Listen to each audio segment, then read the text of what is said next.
औ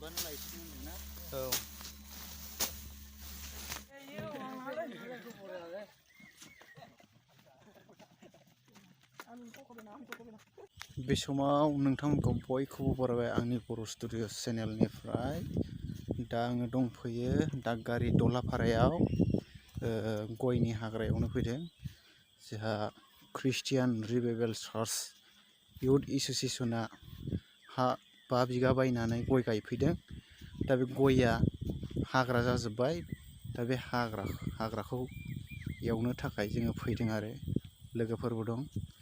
दा नोंथांमोननो आङो बे हाग्रा एवनाय दिन्थिलांगोन। नोंथांमोनहा आंजों लोगोसे नायलांदो आरो नोंथांमोनहा भिडिअखौ नायनानै मोजां मोनदोंब्ला अन्नानै साबस्क्राइब, लाइक, शेयार लोगोसे बेल आइकनावबो थुनो दाबाव, जाहाथे आंनि गोदान गोदान भिडिअ आपल'ड खालायनाया नोंथांमोननियाव थाबैनो सौहैयो। दा नोंथांमोनहा भिडिअखौ आंजों लोगोसे नायलांदो। आंबो एवनो थाखाय नै सिखा खंखाइ लाखाबाय आरो हाग्रा एवनो। बेजों होनोसै आंबो हाग्रा एवनाया।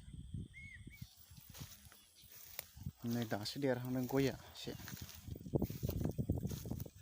गायसनदोंबो। ओरै एवबाय नै एवग्राफ्रा।